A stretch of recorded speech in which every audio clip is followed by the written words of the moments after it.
Okay, so this is the week 13 lecture, the last content lecture for the final exam. Um, Talking about movement analysis, more about that, more the lower body with this one, and just some basic stuff with ADA, which is the Americans with Disability Act, around measures for access around the home, around wheelchair mobility, that sort of thing. We've already talked about some of this stuff. With the wheelchair ramp, we talked about the length, that 1 to 12 ratio, or 12 to 1, depends how you want to look at it. Foot out for every inch up. Ideally, it's actually even longer than that. It seems like a long wheelchair, but it should be like 1 to 20. And just give you an example of that. We've talked about that already. The ramp width should be around 36 inches. Just a non-slip rails, about 38 inches in height. Should be a platform, 5 by 5 platform, maybe 30 feet at the bottom and the top. Especially in Maine, we talk about non-slip flat surfaces, you're not sliding in the ice and all that sort of stuff.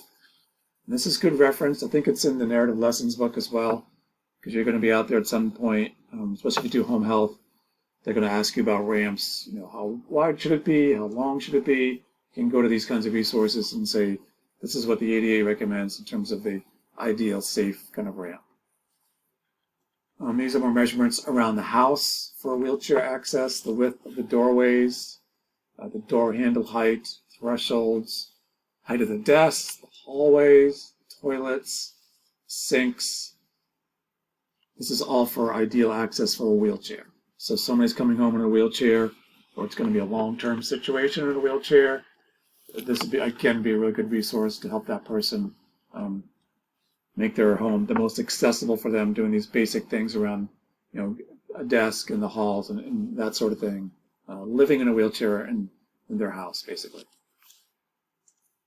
Okay, so kind of moving on to movement analysis, more with the lower body. I'm hoping at this point in the class you're starting to feel confident about your ability to analyze movement. What I mean by that is measure it. And you're measuring it with the manual muscle testing. You're measuring muscles and joints that are involved in movement.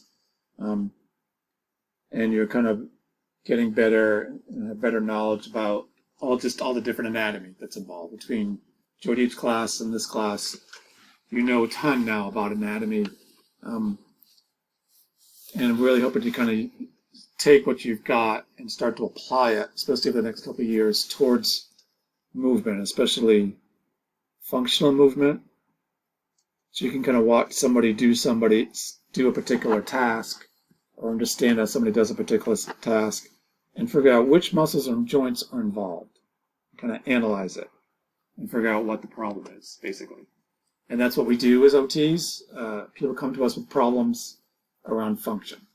I can't do a particular functional task because whatever reason. Can you help me do this task that I want to do? So as the OT, you have to be able to analyze the movement involved in the task. This joint, these joints, these muscles are involved.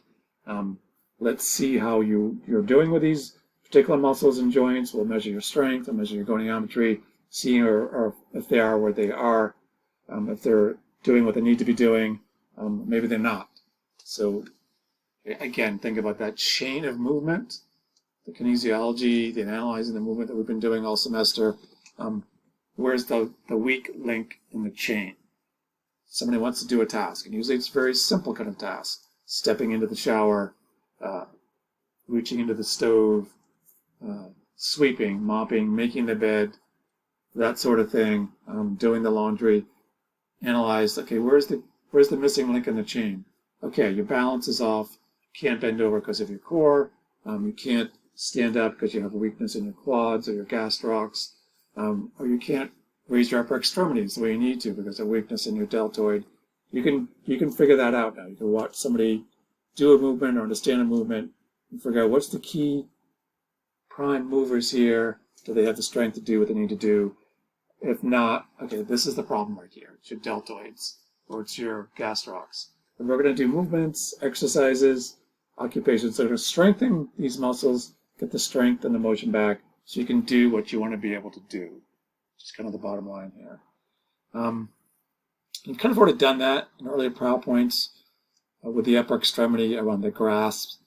If you were following along with the PowerPoints, all the different grasps used in a daily activity, all those intrinsic and hand muscles involved. And as we did the anatomy, we talked about the shoulder and the elbow, what tasks are involved with elbow flexion, extension, all those sorts of things.